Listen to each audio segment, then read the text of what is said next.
Hello everyone, have a good day. আজকে Bishnupriya Manipuri dish আপনাদের সাথে শেয়ার করব। বাজার থেকে বড় একটা ফুলকপি নিয়ে আসা হয়েছে এবং কাতল মাছ নিয়ে আসা হয়েছে।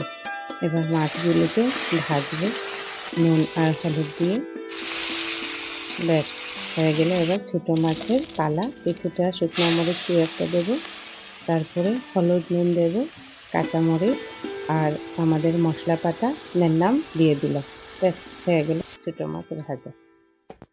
এবারে গরম কড়াইয়ে তেল দিলাম, পাঁচফোড়ন দিয়ে দিলাম আর খানিকটা নাম পাতা আর খানিকটা সেদ্ধ করে ফুলকপি আলু সবজিটা দিলাম। পেস্ট করা কাঁচামরিচ, জিরে গুঁড়ো এবং হলুদ গুঁড়ো দিয়ে দিলাম। কিছুটা ভাজা হয়ে গেলে তারপরে আমরা দিয়ে দেবো নুন আন্দাজ মতো, যে যতটুকু খাই। কিছুটা ভাজা হয়ে গেলে আবার গরম জল দিয়ে দিলাম, কিছুটা ফুটতে দেব। ফুটা হয়ে গেলেই এবার মাছ ভাজাগুলো দিয়ে দিলাম। দিয়ে দেওয়ার পরে কিছুটা রান্না হবার পরে নামানোর আগে সেটাতে আমরা মশলা হিসেবে কেবল খানিকটা আদা বাটা দেব। আমরা বেশি কিছু মশলা ব্যবহার করি না।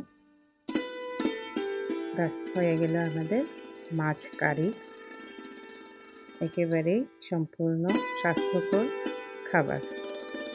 এবার আমাদের ডিশ রেডি। প্রথমে সেদ্ধ থাকবে আমাদের, আর একটা পাল্টই থাকবে শীতলের, যাকে আপনারা ভর্তাও বলে থাকেন, আর একটা চিঞ্চু বা স্যালাড থাকবে, যেটা কাঁচা পাতা দিয়ে করা হয়। ডাল, আমাদের ডালটা কিছুটা গাঢ় হয়, আর সবজি একটা তো থাকবে, শুট্টো মাছ ভাজা আর মাছের কারি। আজকের আমাদের বিষ্ণুপ্রিয়া মণিপুরি ডিশ আপনাদের সাথে শেয়ার করলাম। কেমন লাগলো অবশ্যই বলবেন। সবাই ভালো থাকবেন, সুস্থ থাকবেন, স্বাস্থ্যকর খাবার খাবেন। ধন্যবাদ। আবারও কথা হবে। বাই।